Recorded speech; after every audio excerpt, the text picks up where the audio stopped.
Positivo il bilancio tracciato dal presidente della Fondazione Avvocato Alessandro Patti per l'anno 2022.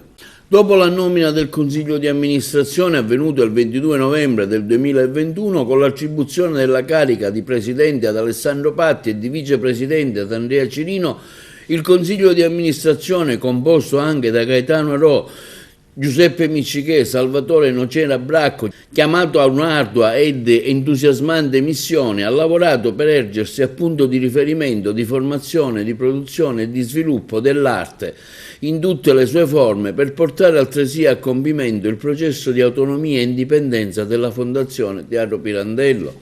Il presidente Patti ha tracciato così un consuntivo con qualche anticipazione per il nuovo anno. Il primo bilancio è estremamente positivo, ha dichiarato Alessandro Patti. Ne approfitto per ringraziare anche il sindaco di Agrigento Miccichè per avermi voluto alla presidenza della Fondazione e per avermi dato la possibilità di vivere un'esperienza entusiasmante e gratificante. Dopo 2 anni di chiusura a causa della pandemia, continua Patti, il Consiglio di amministrazione, fin dal suo insediamento, ha lavorato per rimettere in moto la macchina.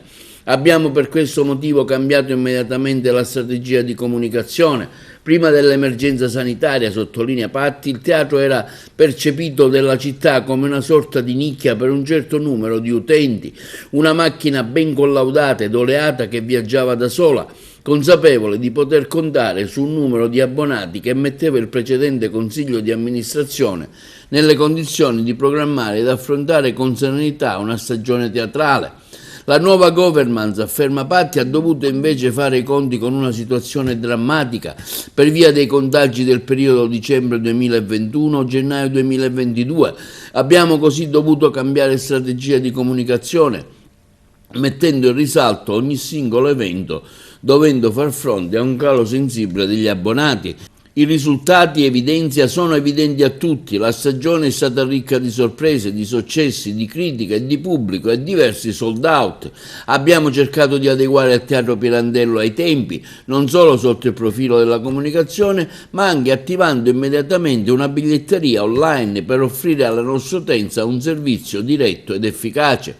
Oltre a ciò, ci siamo occupati di portare avanti i nostri punti programmatici. Il nostro obiettivo, sostiene Patti, è stato quello di aprire il teatro a un'offerta culturale e artistica ampia e varia per accontentare i gusti del pubblico variegato.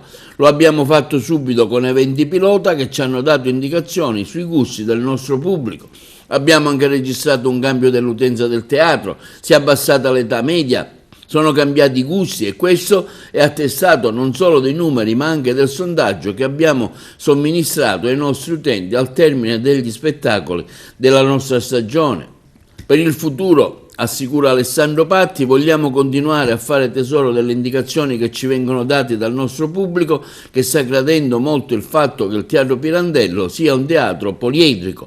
Intendiamo insomma proseguire con la già programmata stagione di prosa, continuare con gli eventi fuori cartellone, con le eccellenze del nostro territorio. In questi giorni infatti abbiamo avuto Osvaldo Lojacono, prossimamente avremo anche Francesco Buzzurro. Il Pirandello, conclude il presidente della Fondazione Patti, è un teatro fervido che apre le porte a tutte le realtà artistiche del nostro territorio.